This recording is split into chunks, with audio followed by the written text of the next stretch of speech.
चलिए अब आ जाता है डिविडेंड की बात करते हैं। हम इस एडजस्टमेंट को पहले से करने से पहले ना डिविडेंड को एक बार समझ लेते हैं, फिर हम ये क्वेश्चन भी करेंगे। डिविडेंड की बात करते हैं। डिविडेंड, सर डिविडेंड क्या होता है? पहले तो ये समझो कि डिविडेंड क्या होता है। डिविडेंड होता है जैसे कि हमने क्या करा, मान लो सपोज करो सेल किया 1 लाख और मेरा खर्चा हुआ एक्सपेंस मान लो 50,000, तो मेरे पास जो प्रॉफिट आया वो प्रॉफिट कितना आया 50,000। इसमें से मान लेते हैं कि माइनस कर देते हैं हम, आप सेमेस्टर 3 में जाओगे ना जब एफएम पढ़ाऊंगा तो ये पूरी सीक्वेंस आपको पता होगी। माइनस कर देते हैं टैक्स मान लेते हैं कि 20,000 है, तो जो प्रॉफिट आफ्टर टैक्स आया वो कितना आया 30,000। जो ये प्रॉफिट आया है प्रॉफिट आफ्टर टैक्स 30,000, इस 30,000 अगर आपने अपने बिजनेस को एज कंपनी बना रखा है तो इस पे हर प्रॉफिट पे अधिकार एक ही का होता है, मालिक का।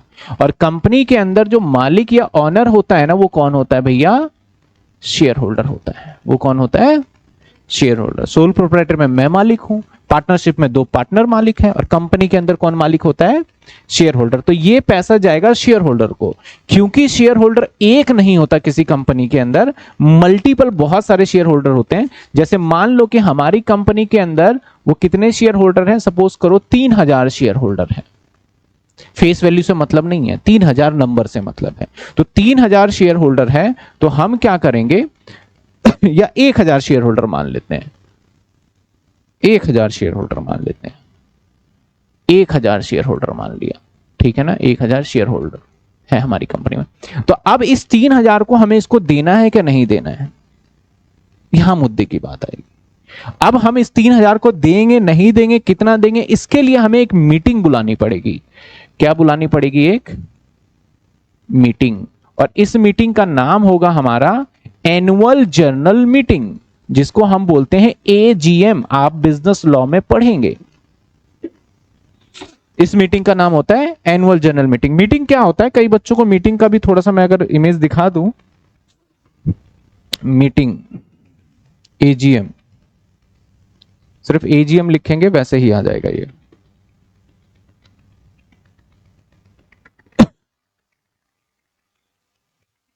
लाइक काइंड ऑफ, हिंदुस्तानी डालते ही नहीं अपनी मीटिंग का कुछ फोटो।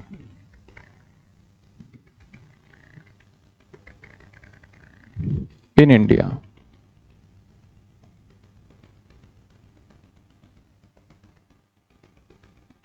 आ जाओ भाई, ये मान लेते हैं। ये किसका है भैया, proper meeting meeting meeting AGM AGM. Photo ज्यादा खिंचवा रहे हैं यहाँ पे पब्लिक के साथ।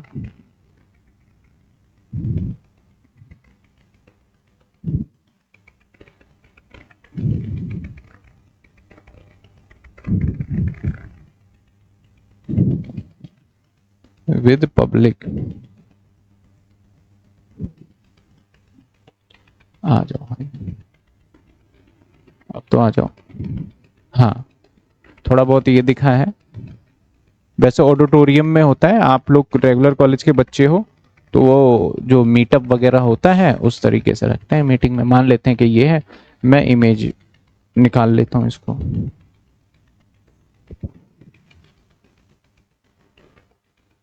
इंडिया लिखा है ना, तब भी अंग्रेजी आए।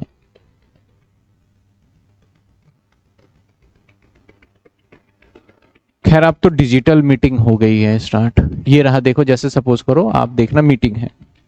मीटिंग में अगर आपको विजुलाइज हो तो मैं समझाता हूं। ये जो यहाँ पे पर्सन बैठे हुए ना, यहाँ पे ये जो स्टेज है, ये सारे के सारे जो बैठे होते हैं ये होते हैं chairman, board of director. Board of director होते हैं ये। कौन होते हैं, बोर्ड ऑफ डायरेक्टर। और इस जो सारे हैं इसमें से एक इनका मेन पर्सन होगा, स्पोक पर्सन, उसको बोलेंगे चेयरमैन। अब चेयरमैन जो है, जो कंपनी की मीटिंग चल रही है और ये सभी जो आपको दिख रहे हैं इतने सारे बैठे हुए हैं, ये कौन है पता है, शेयर होल्डर। ये सब कौन है, शेयर होल्डर।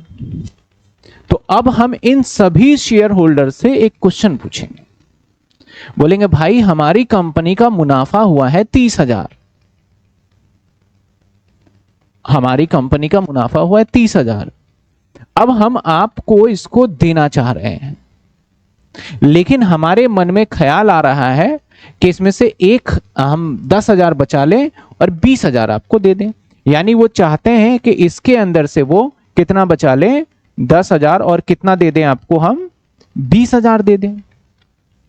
अगर इसमें से 51% मेरी बातों से सहमत हो जाएंगे, यानी 51% अपना हैंड रेज करेंगे, जिसको बोलते हैं शो ऑफ हैंड, तो अपना हैंड रेज करेंगे तो गिन लेगा, वो काउंटिंग हो जाएगा। काउंटिंग होने के बाद क्या होगा कि अगर 51% ओके बोलते हैं तो मैं ऐसे ही काम करूंगा। अगर 51% एग्री नहीं होते हैं, बोलते हैं नहीं भैया पूरा दो हमें, तब मैंने जो उनके सामने प्रपोजल रखा है, मैं क्या कर रहा हूं, इनको ऐसा नहीं बोल रहा कि ये होगा, मैं पूछ रहा हूं। तो जब भी किसी से पूछा जाता है तो उसको बोला जाता है प्रपोजल रखना, प्रपोज करना। कंपनी ने तो डिविडेंड देना है, लेकिन प्रपोज करेगी पहले, प्रपोज करने के बाद, या फाइनल करेगी पहले, प्रपोज करने के बाद फिर डिक्लेयर होगा। प्रपोज करने के बाद क्या होगा हमारा, डिक्लेयर। डिक्लेयर तब तक नहीं कर सकती, बोर्ड ऑफ डायरेक्टर बोल दे कि हम इतना डिविडेंड तुम्हें दे रहे हैं, अकाउंट नंबर बताओ, ये लो तुम्हारा डिविडेंड आ गया। तो ये तो तब होगा ना जब यहां पे मीटिंग में जितने पर्सन बैठे हैं और ये सभी पर्सन हमें एक सहमति के साथ एक हमारा पास कर दे रेजोल्यूशन, जिसको हम बोलते हैं OR, ऑर्डिनरी रेजोल्यूशन। अब इन्होंने मान लो पास कर दिया, तो अब क्या होगा, अगर इन्होंने पास कर दिया तो होगा क्या, जो ये 1,000 रुपए है ना, that is called retained earning. Retained earning ये रिजर्व हो गया, एक तरीके से काइंड ऑफ कह सकते हो रिजर्व हो गया ये। और बाकी 2,000 है, ये इन लोगों में बट जाएगा, 2,000 इन लोगों में बट जाएगा। तो 2,000 कैसे बांटेंगे, नंबर ऑफ शेयर 1,000 है, तो 2,000 बांट देंगे, तो हर एक व्यक्ति को पर शेयर होल्डर कितना चले जाएगा हमारा, 20 रुपए, या 20,000 था ना, 20,000 बच गया। तो 20 रुपए पर शेयर होल्डर हम क्या करेंगे, लोगों को देंगे। तो 20 रुपए पर शेयर होल्डर जो दिया जा रहा है, दैट इज कॉल्ड डिविडेंड। अब ये डिविडेंड 20 रुपए किसने बोला, बोर्ड ऑफ डायरेक्टर ने बोला कि मैं इस बार कह रहा हूं कि मैं आपको 20 रुपए पर शेयर डिविडेंड डिक्लेयर करता हूं, क्या आप एग्री हैं। तो अब ये काम कब हो रहा है, बैलेंस शीट के बनने के बाद हो रहा है। कब हो रहा है ये, क्योंकि बिना P&L के कैसे ये बोलेगा, ये बात बोल सकता है कि बिना P&L के, यानी बैलेंस शीट बन चुकी है। अब भैया इसको बैलेंस शीट बनने के बाद अब ये काम करेंगे तो कैसे जगह लगाएंगे उसके अंदर, है ना एक चैलेंजिंग, आप सोचो। क्योंकि ये मीटिंग तब तक नहीं हो सकती जब तक कि बैलेंस शीट ना बन जाए, क्योंकि हम P&L के बेसिस पे तो बोलेंगे। अब हमने अंदाजे से बोल दिया 50 रुपए हम डिविडेंड देंगे, पता चला P&L बनाए तो लॉस आ गया, तो नहीं हो सकता पॉसिबल। तो हमने इस मीटिंग में करा, तो अब यहां पे हमने क्या करा, प्रपोज करा है, या फिर मैंने डिक्लेयर किया है। अगर इसी टाइम पे हो जाता है कि मैंने पेड कर दिया तो ये अलग बात है। तो हमारा एक अकाउंटिंग स्टैंडर्ड 4 है, वो कहता है कि बैलेंस शीट में आप उन्हीं चीज को दिखाइए जो कि हो चुका है। अगर board of director balance sheet बैठ के बना रहा हो और उस सोच ले कि मैं 20 रुपए का तो डिविडेंड दूंगा, सोच लिया और बैलेंस शीट के अंदर डाल भी दिया उसने, और जब हम मीटिंग में गए और शेयर होल्डर ने मना कर दिया, तो मेरी बैलेंस शीट गलत हो गई ना, क्योंकि हमने 20 डाला, शेयर होल्डर ने मना कर दिया भाई, अब हमें 30 डालना पड़ेगा। तो इसलिए पहले हमें अप्रूवल लेना पड़ता है। तो अगर हमें पेड कब करेंगे, जब हमारा क्या हो जाए, वो प्रपोज हो जाए, डिक्लेयर हो जाए, और क्या हो जाए, या फिर फाइनल हो जाए। तो जब फाइनल डिविडेंड हो जाएगा तब बैलेंस शीट के अंदर आएगा। अगर हमारा फाइनल डिविडेंड नहीं होगा तो उसको हम प्रपोज डिविडेंड या फिर एज अ हम डिक्लेयर डिविडेंड के नाम से छोड़ देंगे। अब देखो, मैंने बोला प्रपोज डिविडेंड तो इसका मतलब पेमेंट नहीं हुआ, मैंने बोला डिक्लेयर डिविडेंड इसका मतलब पेमेंट नहीं हुआ, मैंने बोला डिक्लेयर एंड पेड डिविडेंड तो क्या हो गया, ये पेड हो गया। तो अगर कोई डिक्लेयर या प्रपोज है तो AS4 बोलता है इसको कॉन्टेंजेंट लायबिलिटी में दिखाइए और इसको आप बैलेंस शीट के अंदर मत दिखाइए। अगर पेड हो जाता है तो उसको बैलेंस शीट के अंदर आपको रिफ्लेक्ट करना पड़ेगा, रेक्टिफाई करके उसको बैलेंस शीट के अंदर रिफ्लेक्ट करना पड़ेगा। सर कॉर्पोरेट अकाउंट 4 में था, बैक आ गई है, अब मैं ये कोर्स कंटेंट वैलिड है? हाँ बिल्कुल वैलिड है, वैलिड है, वैलिड है। समझ में आई बात मैं क्या समझा रहा हूं? और कई बार ऐसा होता है कि ये मीटिंग ही कई बार बीच में बुला लिया जाता है, that is journal meeting. Journal meeting, meeting 3 तरीके की पढ़ते हैं हम आगे चल के। जर्नल मीटिंग होता है, स्टैच्यूटरी मीटिंग होता है, और एनुअल जर्नल मीटिंग होता है। एनुअल से नाम क्लियर है कि इस साल में एक बार होगा प्रॉफिट एंड लॉस। और जर्नल मीटिंग कब होता है? जब भी कोई आपातकाल हो जाता है बुला लेते हैं। जैसे अभी एक इंडसइंड बैंक के साथ कोई केस हुआ था, उन्होंने एक मीटिंग बुलाई, जर्नल मीटिंग। और जर्नल मीटिंग क्यों बुलाते हैं? कि कुछ चीजें हमें बहुत अर्जेंट बेसिस पे करना हो। तो उसमें क्या होता है कि हम साल का एंड ये सब बनाने का इंतजार भी नहीं करते हैं, और इनको बोलते हैं बड़ा बढ़िया मोटा टेंडर मिल गया है। टेंडर का मतलब समझते हो? कि हमें एक बहुत ही बढ़िया और बड़ा एक कॉन्ट्रैक्ट मिल गया है जिसका प्रॉफिट तो होगा। जैसे मान लो मुझे मिल जाए कि भैया हमें पूरे पंजाब के अंदर मेट्रो बनाना है, मुझे कॉन्ट्रैक्ट मिल गया, तो पता चल गया कि भैया मुनाफा कितना कमाने वाला हूं। तो हम क्या करते हैं, साल के अंत का इंतजार नहीं करते, साल के बीच में ही हम क्या करते हैं, बोल देते हैं डिविडेंड दे दो। तो जब साल के बीच में डिविडेंड दिया जाता है उसको बोलते हैं इंटरिम डिविडेंड।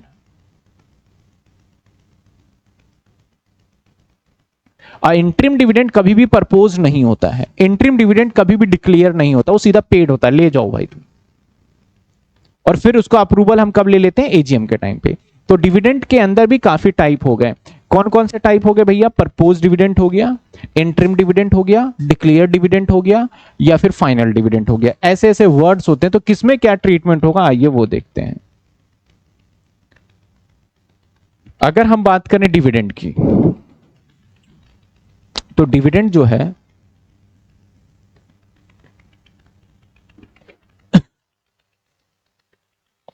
डिविडेंड जो है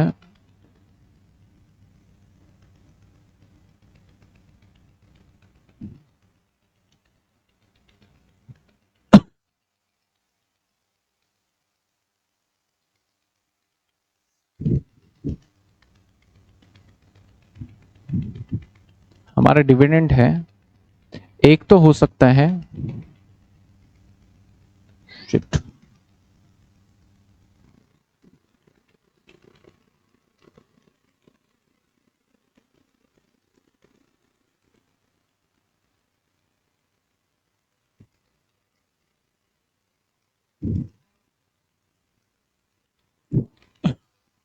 एक हो सकता है हमारा फाइनल डिविडेंड,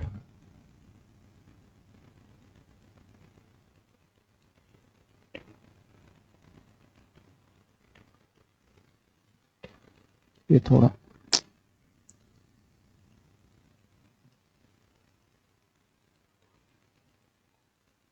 फाइनल डिविडेंड, ये मैं कर देता हूं पहले, इंटरिम तो दे ही रखा है, फाइनली। नाउ क्लियर है?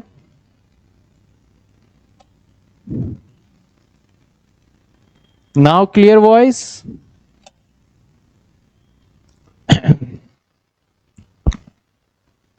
अब ठीक है? यस। तो मैं क्या बता रहा था, हमारे एग्जाम्पल में क्या कह रहा है, the board of director declare a dividend 12%।